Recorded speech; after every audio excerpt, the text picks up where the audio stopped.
La nature. Introduction. L'esprit n'habite pas sous les confusions d'atomes entraînés dans les métamorphoses. C'est la forme, science ou des vibrations, qui nous montre la vie au plus secret des choses. L'être attend le contour pour se manifester, et sa source, cachée aux entrailles du monde, vers les frêles canaux qu'elle fait éclater, pousse éternellement son eau vive et profonde. Elle jaillit sous l'herbe et court sous les glaçons. Sève ardente, elle mord l'écorce de la terre, fait monter vers l'azur la splendeur des moissons, soulève la montagne et creuse le cratère. La nature à ses jeux sans nombre s'assouplit. Chaque accident trahit le germe qu'il recèle, et, comme un ruisseau court partout s'ouvre un lit, l'âme vient habiter chaque forme nouvelle. Une part de cette âme errait dans les tombeaux, fuyant les nœuds rompus de la chair déliée. Un vent mystérieux la prit à ses lambeaux, emportant le secret de la forme oubliée. Et, dans ces renouveaux étranges, inouïs, cette âme des tombeaux garde, pour la pensée, un souvenir flottant des corps évanouis, comme une empreinte vague et par l'âge effacée.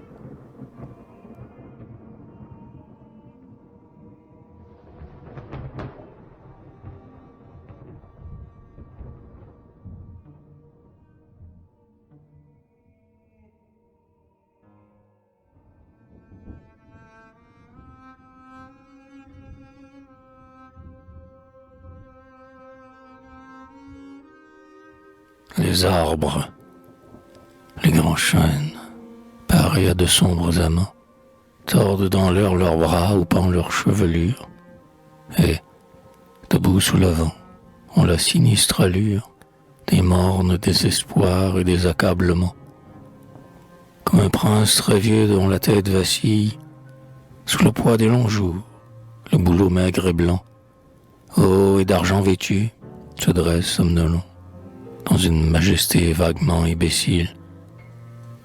Les peupliers ardus ont l'air d'âpres chercheurs, que sèche la pensée, qu'alanguit le rêve, qui, vers l'azur tendu, y poursuivent sans trêve des nuages volants les mortelles fraîcheurs.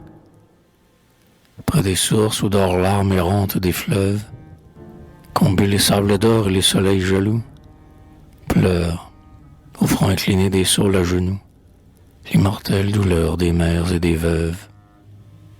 C'est qu'ils portent en eux, les arbres fraternels, tous les débris épars de l'humanité morte, qui flottent dans leur sève et, de la terre, apportent à leurs vivants rameaux ces espèces éternelles.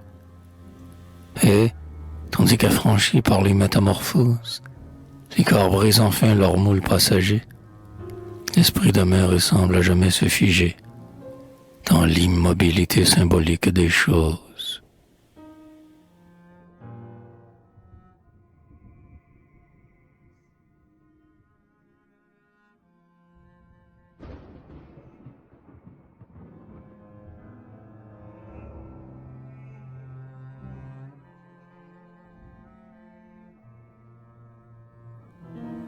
Les broussailles, c'est l'âme des aïeux que vers l'azur clément les grands arbres des bois élèvent lentement, debout dans leur vieillesse héroïque et superbe.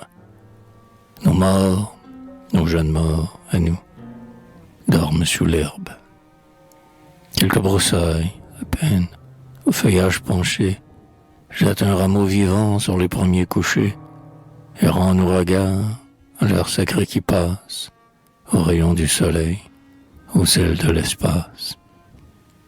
Un peu de ce qui fut autrefois notre cœur, et la ronce, pareil au souvenir vainqueur, qui ploie ses liens à toute peine qui dure, cloue à leur vain tombeau cette pâle verdure. Sous cette épine, aussi, ce qui reste de nous, se penche et se déchire et brise nos genoux, et courbe notre front que le deuil rend austère, jusqu'aux embrassements suprêmes de la terre. Mais la terre, sentant ce filial baiser, que sur son sein maudit tout en vient poser, s'émeut et prend pitié de nos destins moroses, et, parmi ces buissons, laisse croître des roses, où se respire encore l'âme des bien-aimés, dans le recueillement des longs soirs parfumés. À l'heure où, scintillant comme un pleur sous des voiles, la tristesse des nuits monte aux yeux des étoiles.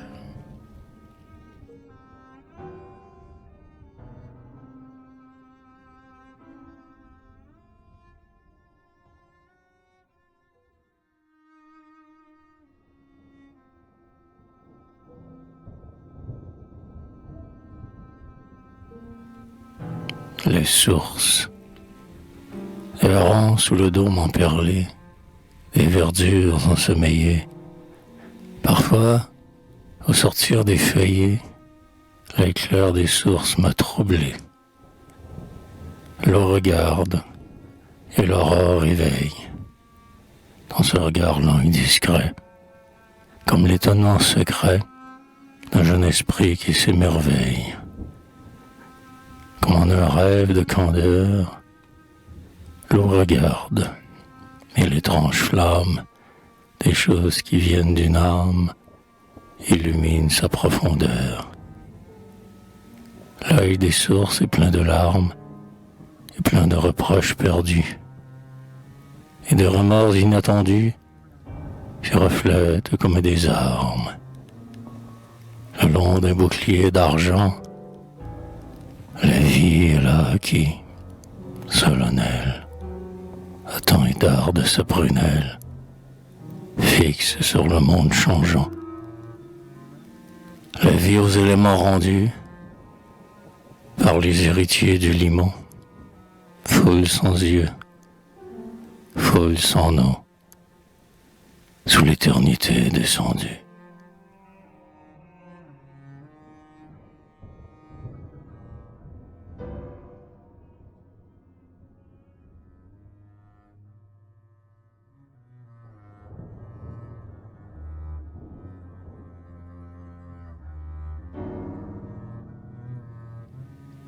Les nuages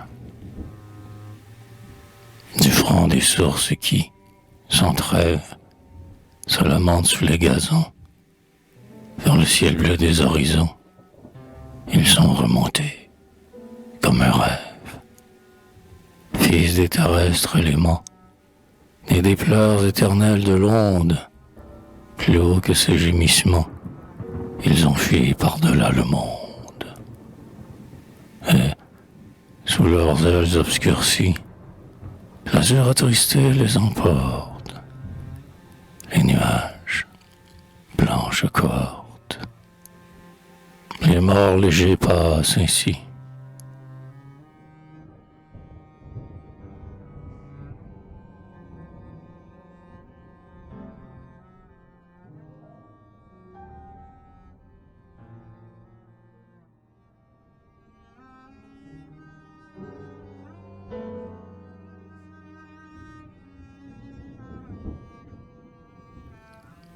S'il est vrai que les morts vont vite, d'où viennent-ils?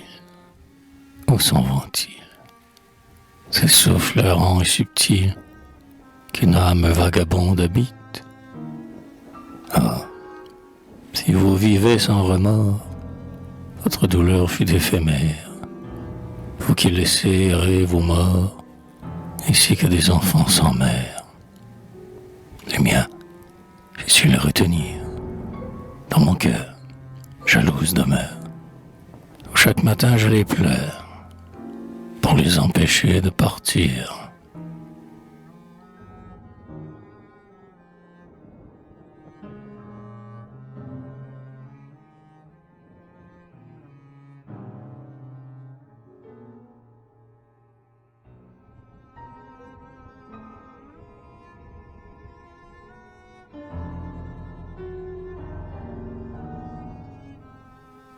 Pour les empêcher de partir, je leur parle avec vigilance.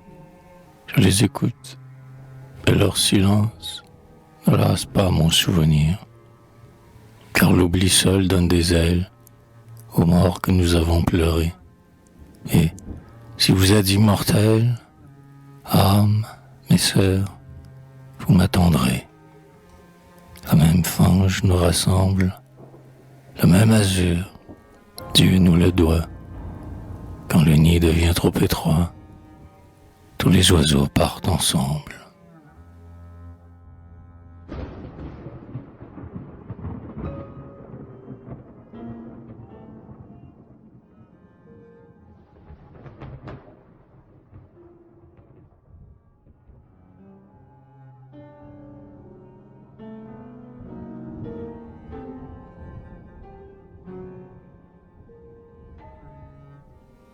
Aux oiseaux vagabonds pareils, les nuages, blanches cohortes, plus haut que l'azur qui les porte, montent-ils vers d'autres soleils?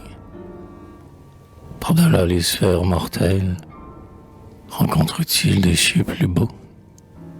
Où vont ces icars nouveaux fondre la neige de leurs ailes? Tristes de l'éternel souci, que font les choses inconnues? Poursuivant le vol des nus, les morts légers passent ainsi.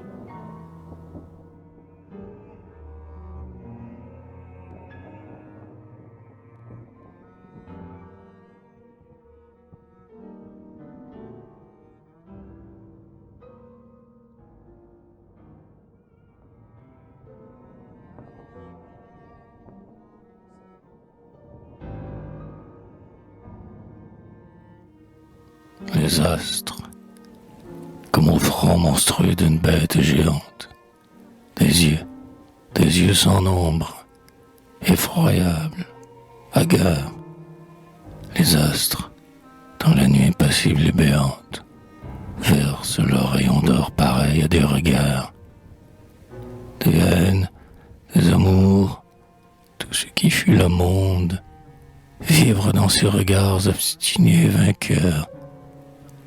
Et la bête, sans doute, a broyé bien des cœurs pour que toute la vie en ses yeux se confonde. Ce que l'hydre a couché dans ses flancs ténébreux, ce sont nos morts secrets, devenus la pâture des éléments, cruelle et lente sépulture. L'univers familier a mis la dent sur eux, et du sang paternel, et de la chair des justes, et de la chair des beaux, et de la chair des forts, nourris, gorgés, tout plein de l'âme de nos morts, sans brûler en ses yeux leurs passions augustes. Lumière de Vénus, feu pâle et mouvant, rouge et sanglant flambeau que Sirius allume, soleil d'or où l'esprit d'Icare se consume, tous, vous êtes des yeux éternels et vivants. Mais la terre, œil aussi, brûlant et sans paupières, sent, dans ses profondeurs, sourdre le flot amer que déroule le flux éternel de la mer, larme immense pendue à son orbe de pierre.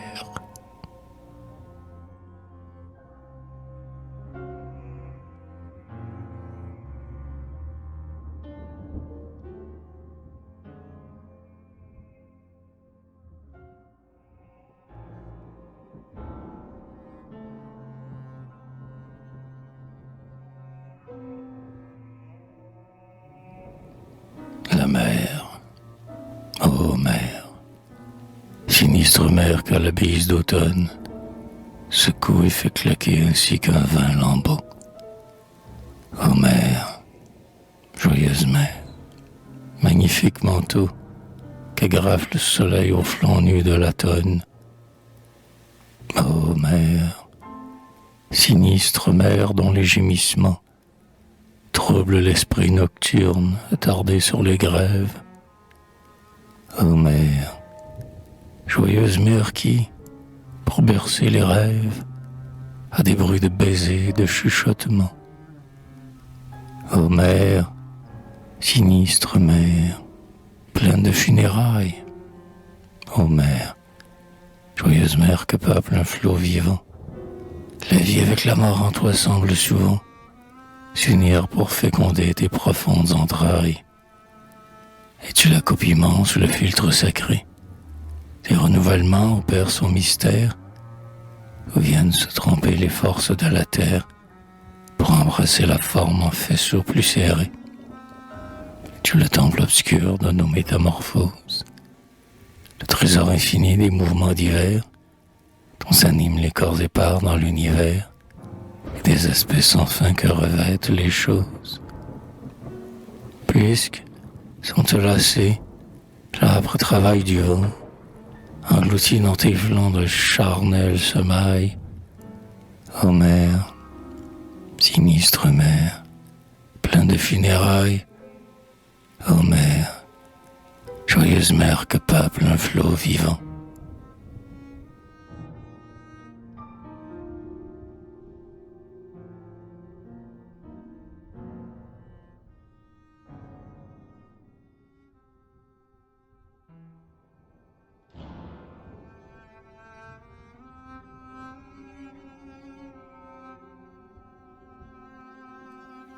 La neige. On dirait que la terre a bu le sang des lits, et d'un deuil éclatant voile cette hécatombe, car déjà la blancheur des marbres clôt la tombe, où dorment pour longtemps si doux ensevelis. Je t'adore, aux pâleurs des vierges trépassées, dans l'éblouissement des rêves amoureux, emportant dans l'azur les essors douloureux de leur âme pareille aux colombes blessées. Quel vent a flagellé l'aile que tu parais, d'où flottant duvet tombé du vol des anges, et secoué dans l'air tes floraisons étranges, qui font comme un printemps à l'hivernal cyprès. Les cygnes se sont-ils heurtés contre la nuit, cherchant aux cieux l'azur de leur grand lac fermé? Psyché, renouant ses voiles parfumés, de ces jeunes candeurs s'est-elle souvenue? On dirait que la terre a pitié de nos morts, et, vierge devenue au toucher de la neige, suspend des floraisons le travail sacrilège, dans ses flancs qu'au repos invite le remords.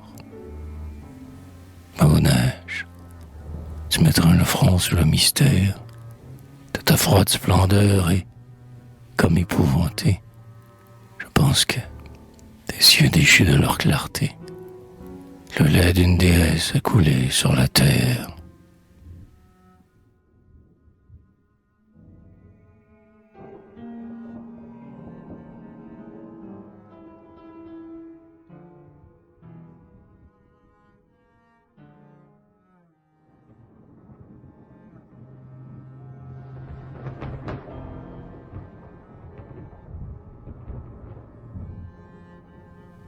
Les voix. Parler, terrestre voix, chant nocturne des choses, des langues à venir, chuchotements lointains, cris des enfantements, cœur des métamorphoses, dernier adieu des morts dont la forme s'éteint, bruit des déchirements sans fin de la matière, sans les plaintifs échos des engloutissements, lente et sourde clameur dont la nature entière dénonce le travail obscur des éléments. Monter dans l'air léger, voix nocturne des tombes, et bercer dans l'azur indifférent des cieux, l'appétit des corbeaux et l'amour des colombes, et les chers souvenirs des cœurs silencieux. Exilés de la joie et de la foule impie, les amis des tombeaux vous écoutent, charmés, chantez l'hymne suprême où leur oreille épie des mots connus, des rythmes aimés. Vous êtes la pitié de celle qui nous tue et dont l'amour tardif nous défend de mourir, et qui, le coup frappé, laisse l'âme abattue regagner lentement la force de souffrir. Vous êtes la pitié cruelle de la vie, et douce cependant qui vit sans remords, cher et tremblant reflet de la flamme ravie, monte dans l'air léger, chant nocturne des morts.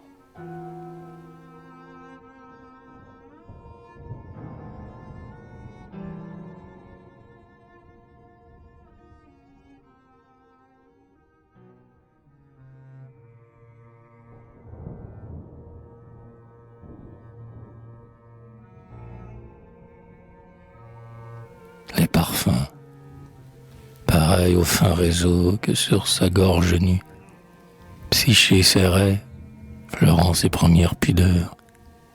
Une invisible mer balance sous la nuit le flux et le reflux des terrestres odeurs. Comme un sein virginal que traverse une haleine de parfums infinis, tièdes et pénétrants, un souffle intérieur a visité la plaine et soulève du sol un cœur d'esprit errant. Tout respire. Les bois sentent courir une âme à leur cime légère et pleine de frissons. Et, comme la chaleur d'une lointaine flamme, les voluptés du soir montent des horizons. Les charnelles senteurs des verdures marines suivent, le long des flots, le spectre de Vénus. Et des grands bœufs couchés, les bruyantes narines, aspirent, dans l'air chaud, des bonheurs inconnus. Tous s'enivrent de boire à la source cachée, où, comme un holocauste éternel et fumant, la vie exhale une âme à la mort arrachée, une âme qui dormait sous l'herbe, obstinément. L'âme des morts sacrés dont la dernière haleine vient errer chaque nuit sur les lits odorants, le souffle intérieur qui roule sur la plaine, des parfums infinis, tièdes et pénétrants.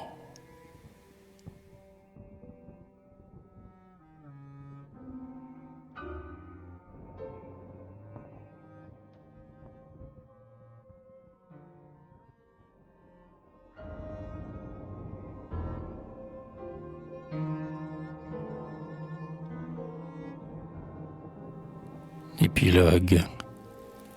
Ô lampes des tombeaux, astres, feux symboliques, allumés dans les nuits sereines où nous mourrons, gazons qui fleurissez les humaines reliques, vous n'êtes pas encore tous ce que nous serons.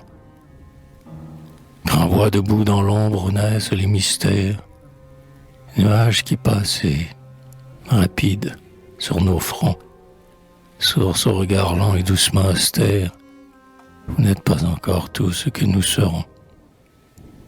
Plus haut que la forêt, que la vapeur légère, que l'étoile embrasée, que les cieux béants, s'achemine, au-delà des terrestres néants, une part de notre âme à nos corps étrangères.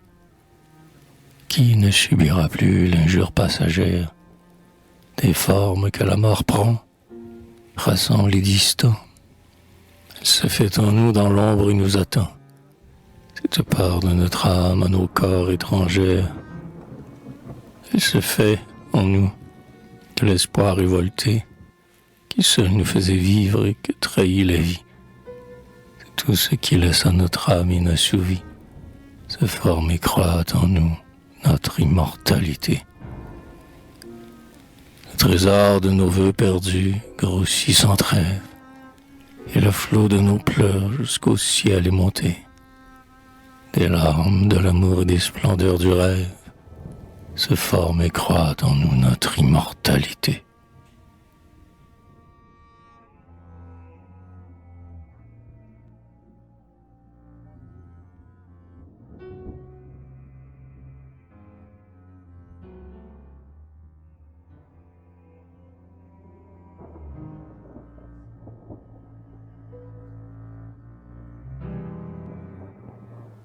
Le doute, la forme a des splendeurs où trébuche la foi. Quelle immortalité vaudra jamais la tienne? Matière que revêt la beauté souveraine, nature qui sourit une éternelle loi. Tout est saint, tout est Dieu, tout est vivant en toi. Quand notre âme se prend à grandeur sereine, l'immobile nous charme et vers lui nous entraîne, et nous sentons, perdu dans un mystique émoi, notre sang qui se fige au cœur glacé des marbres, où se fait sève et court sous l'écorce des arbres, où rougit les pavots parmi les blés flottants. À l'horreur du tombeau l'espérance pardonne, et le désir nous prend de la mort qui nous donne la gloire de fleurir la robe du printemps.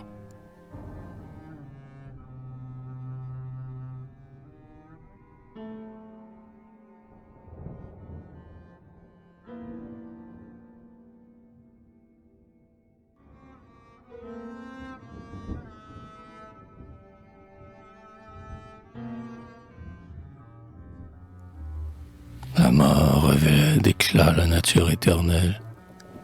C'est elle qui fait la gloire du printemps. Où germe sous la pierre endormie et latin, elle garde l'honneur d'une forme nouvelle. C'est la Vestale assise au temple de Cybèle, qui veille sans relâche au feu toujours vivant. C'est la grande nourrice et ses derniers enfants. Un jour boiront notre âme au bout de sa mamelle. Ah, la nouvelle vie, le grand renouveau. C'est le monde des fleurs qui jaillit du tombeau. C'est la rose de mai saignant sur la bruyère. C'est l'or que le vent roule aux cimes des moissons. C'est l'odeur des jasmins naissant sous les gazons. C'est la splendeur des lits qui montent de la terre.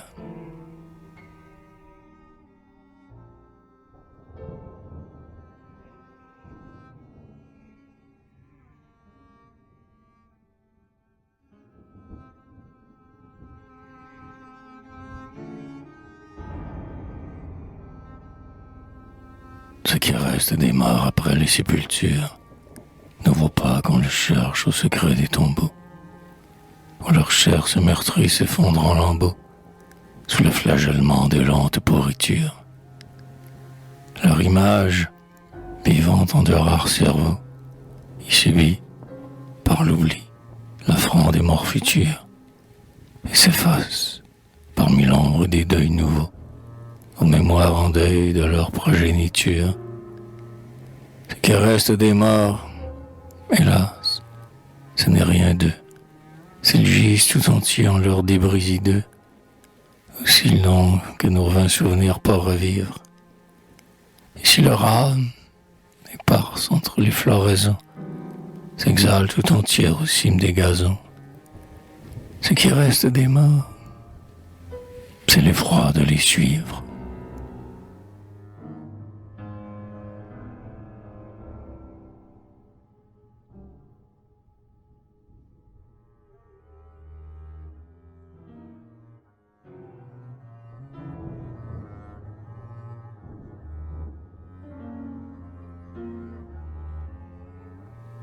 Sans cesse refoulé, sans cesse jaillissant, au flanc de la matière entr'ouvrant des gerçures, un flot profond et sourd perle, comme le sang qui filtre lentement les vieilles meurtrissures. C'est la source sacrée où, pas à pas, descend, pour y boire en silence et laver ses blessures, le troupeau des vivants saignant sous les morsures, dont le temps, dur pasteur, les déchire en passant. C'est la vie inconnue, éternelle et profonde, dont vous vivez encore et fécondez le monde, ô frères que pleurait la pâle humanité.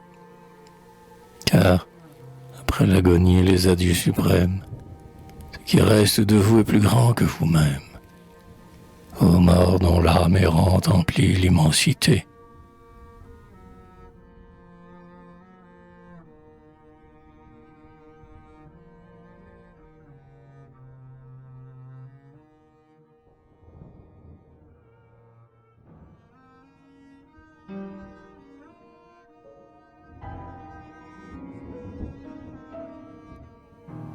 Sans pitié ni souci du rêve audacieux, qui promettent au néant notre âme tout entière.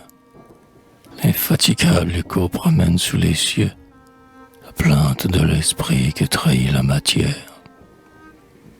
Sous les sens révoltés, une voix prisonnière s'accroît et les défie, et leur chant orgueilleux traîne, sans l'étouffer, à l'oreille des dieux, cet éternel sanglot qui sort de la poussière, des ruines couvertes et de mondes flottants, la mer d'un infini gronde aux rives du temps, l'espérance au tombeau descend inassouvie, et la mort nous étreint entre ses bras jaloux, sans briser cette foi que nous portons en nous, une force d'aimer qui survit à la vie.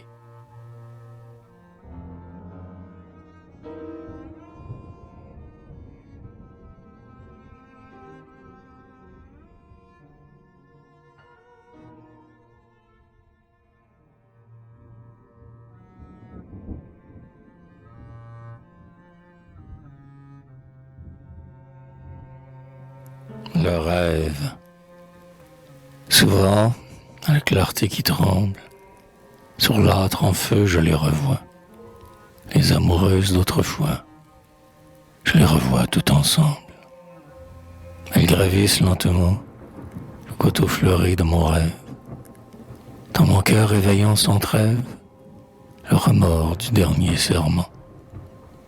Comme les flots d'une onde morte, passent leur cœur silencieux. Leur mystique regard m'apporte le pardon des derniers adieux. Ces doux spectres au front de femme, ces chers hôtes de mon foyer, ces débris aimés de mon âme, me rendent à moi tout entier. Alors, enivrante et profonde, m'envahit la tentation de suivre, par-delà le monde, cette blanche procession. Ô doux pays où l'on suivit ceux qui ne se consolent pas, où s'accroît la future vie de tout ce qu'on perd ici-bas, où lentement se recompose, et, souvenir à souvenir, peut-être que doit rajeunir l'éternelle métamorphose. Dans le gazon j'ai pleuré, mes doigts comptent d'une larme, car un fol espoir, comme une arme, au fond de mon cœur est entré. Car vous fuyez avant l'aurore, vous qu'en pleurant je revois, et je veux vous aimer encore, mes amoureuses d'autrefois.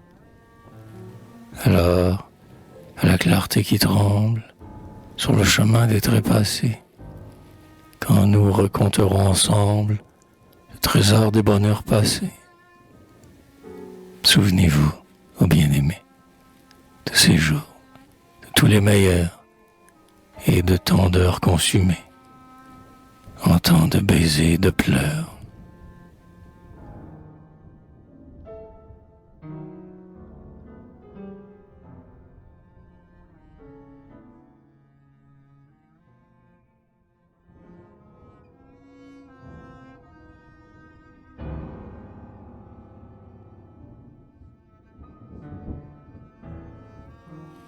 L'inquiétude des momies.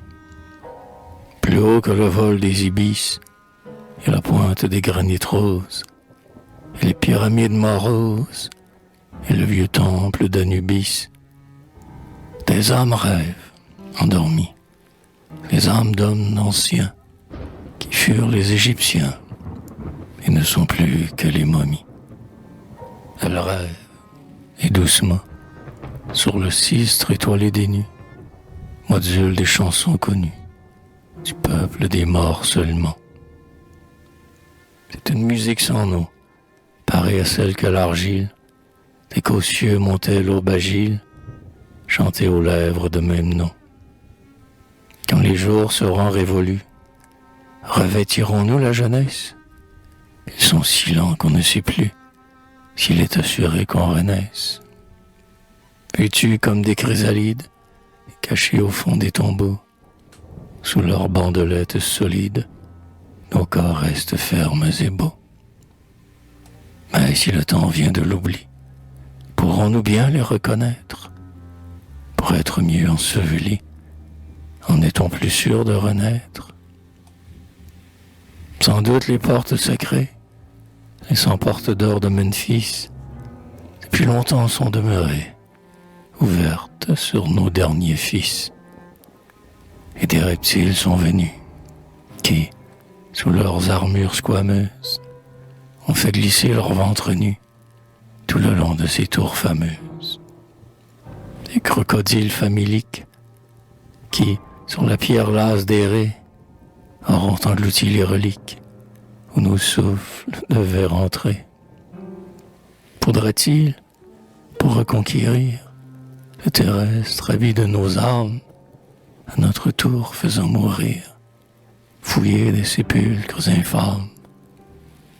Mieux vaut, loin du fleuve et des îles, à travers les sables brûlés, fuir et, pour suprême asile, chercher des corps inviolés.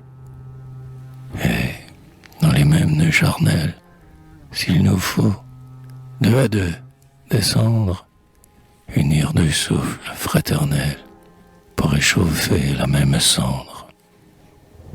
Car des voluptés réveillées, ces saints pouvoirs se doubleront, quand deux âmes appareillées dans un même corps s'aimeront. Pour nous, le réveil peut venir, prêt aux divines fantaisies, ou du pays du souvenir, nos sœurs par nous seront choisies, pour qu'elles se fassent vérité, le rêve qu'on rêvait ensemble, de deux chairs qu'un baiser rassemble et confond pour l'éternité. Quand les temps seront révolus, revêtirons-nous la jeunesse? Ils sont si lents qu'on ne sait plus s'il est assuré qu'on renaisse.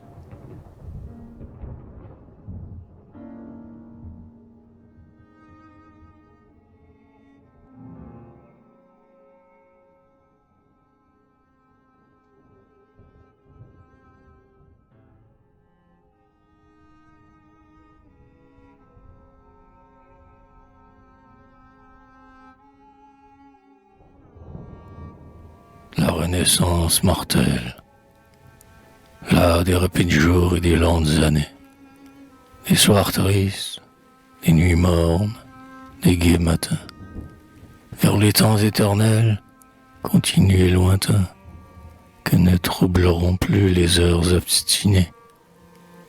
Vers les temps éternels, mon rêve s'est enfui, par-delà l'horizon des sépultures vaines, vers les temps éternels dont les douleurs humaines ne mesureront plus le monotone ennui, vers le toujours promis de mes amours passés, vers l'azur l'extase a figé les soleils, dans l'immobilité des cieux toujours pareils, mon âme tend l'essor de ses ailes blessées, une glace éternelle a sculpté les flots blancs de la mer qui m'attire, et les ports sont moins calmes que sa morne étendue où, pareil à des palmes, sont couchés les sillons jadis faits à ses flancs. Puisque tout mouvement pousse vers un abîme, tout espoir vers un doute ou bien vers un remords, et qu'un baiser sans fin n'est qu'aux lèvres des morts, vienne enfin la pitié du tombeau magnanime. Sous l'oblique regard des orients vermeils, je veux, tel que même non, m'endormir dans la pierre. Ce grand sommeil des dieux tente seul ma paupière, ayant lassé l'oubli des terrestres sommeils. La pâle enchanteresse, à mon chevet penché, laisse s'achoir de ses mains lasses sa lampe d'or, et, comme une maîtresse indifférente, dort dans ses cheveux et dans ses longs voiles couchés. Rêve des cieux fermés, des jours révolus, fantôme virginal et doux, ô fiancée, des célestes amours, ma blanche trépassée, ne te réveille pas, je ne t'appelle plus. L'azur habite ton sang dans quelque aurore antique, avec le sang des lits des dieux méconnus, et les rouges soleils ont brûlé tes pieds nus, ô pâle sœur d'Icare, ô visions mystiques. Spectre divin, dans l'aube errante évaporée, corps devenu parfum, parfum perdu, ma bouche se sèche à t'aspirer dans l'air mortel que touche le vol noir de la nuit froide où je te suivrai. Je lasserai le vol de la nuit qui t'emporte, et, fermant les yeux d'or des constellations, j'oublierai ta splendeur avec les passions qu'allume dans mon sein ton souffle épars, ô morte. Puisque, mêlant ta voix aux terrestres rumeurs, ton être épars m'entoure, et, fidèle, réclame la foi jurée au seuil des ténèbres de l'âme. Ne m'attends plus, reprends ton corps auguste et meurs. Reprends ton corps auguste et sois corps tout entière, puisque la mort s'arrête à l'esprit triomphant, et que de sa pitié toute âme se défend, et qu'un souffle suffit à sauver la poussière. loin du souffle obstiné des créateurs pervers, des rêveurs, des printemps et des métamorphoses. Revêt, pour t'y mouler dans l'orgueil de tes poses, la neige qui fera les éternels hivers. Sous des éclats pareils et des blancheurs égales, tes formes dans la neige à jamais revivront. Lève-toi seul dans l'ombre où j'ai caché mon front, astre froid des cieux noirs et des nuits boréales. Revêt, pour y dresser ton spectre radieux, quelques granits perdus dans l'inerte matière, aussi dur que l'airain, plus blanc que la lumière, moins vivant que le marbre habité par les dieux. J'étais chaste à jamais de t'avoir possédée, fille auguste et terrible, ô Vestale, ô ma sœur, car dans tes bras sacrés, j'avais pris la douceur d'anéantir en moi la forme sous l'idée. La pudeur de mon rêve a trahi mon amour, et dans les nuits de larmes où je t'ai poursuivi, vainement je te cherche, ô cruel, ô ma vie, et je me sens aveugle à ne plus voir le jour. Réveille mes yeux morts, ô cruel, ô lumière, soleil d'un firmament ou lampe d'un tombeau. Rallume ta splendeur sur l'autel large et beau, où fume encore l'encens de ma ferveur première.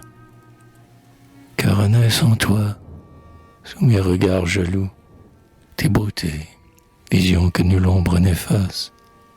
Ô pâleur, ô clarté nocturne de ta face, ô douceur de tes yeux si mortellement doux.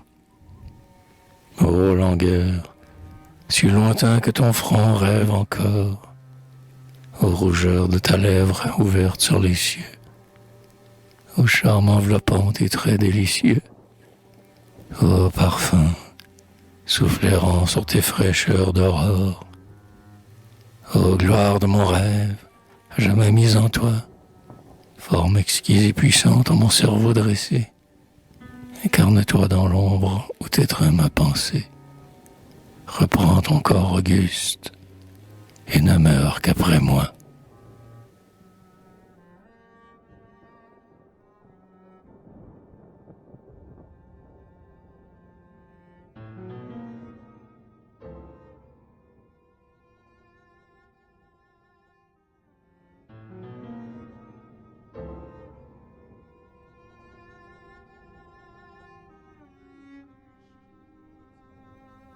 Les immortels. Je pense quelquefois que ceux-là seulement, que vierge elle a pris, la mort laisse leur âme comme une récompense ou comme un châtiment. Ils aimeront ailleurs plus implacablement, sous affres dédaigneux de l'amour de la femme, car plus que nos désirs, leurs rêves sont cruels. Et seuls connaîtront après l'humaine vie, l'éternel renouveau des cieux spirituels, où se rafraîchira leur âme inassouvie. Je ne sais, cependant, si je leur porte envie. Leur chimère peut-elle égaler les douceurs dont s'enchante pour nous votre beauté fragile? Cher et vivant troupeau de mes terrestres sœurs, entre vos bras féconds, nous, les fils de l'argile, de l'immortalité rapide possesseur, nous léguons à des ficeleurs de nous faire vivre, puis vers le grand repos cheminons sans remords, car chaque volupté dont l'amour nous enivre comble un peu du néant que nous garde la mort. Et tous meurent pourtant, plein de rêve de suivre, par-delà l'inconnu visible des tombeaux, et l'horizon banal où se clôt la matière, des chemins infinis vers des mondes plus beaux, et nul ne croit avoir vécu sa vie entière. Rien n'a floraison des divins renouveaux, mais son enchantement n'est qu'ironie et leurre, s'il ne te rend à nous, au spectre radieux. Lumière de la voix et délice de l'heure, corps féminin pareil au souvenir des dieux, car si tu ne renais, toi seul vaut qu'on t'appelle.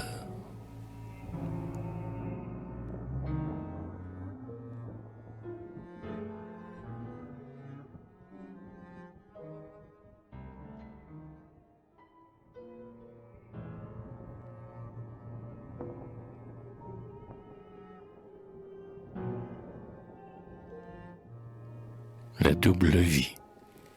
Quelque chose de moi, plus vivant que la vie, plus vrai que le réel dont je croyais souffrir, plus puissant que l'amour dont j'eus l'âme asservie, quelque chose de moi qui ne saurait mourir.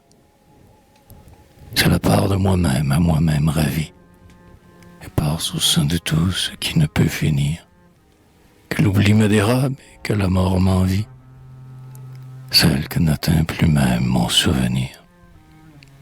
Ce qui de moi s'enfuit vers la chose éternelle, qui fleurit sous les cieux du divin renouveau, ce que m'a pris le rêve, en portant sur son aile mes aspirations vers le juste et le beau, ce que j'ai dit tout bas la nuit solennelle, quand son aube invisible éclairait mon cerveau, ce que mes yeux ont vu quand j'ai clos ma prunelle, ma chair ne saurait plus l'entraîner au tombeau.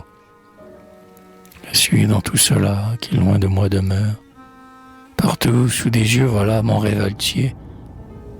Et tout cela vivra, que je vive ou je meure. Mon suprême désir me fera tout entier. Mon suprême désir est mon amour suprême, dont l'objet immuable a dispersé mon cœur. Donc, vainement le temps me chasse de moi-même. L'éternité saura m'y ramener vainqueur.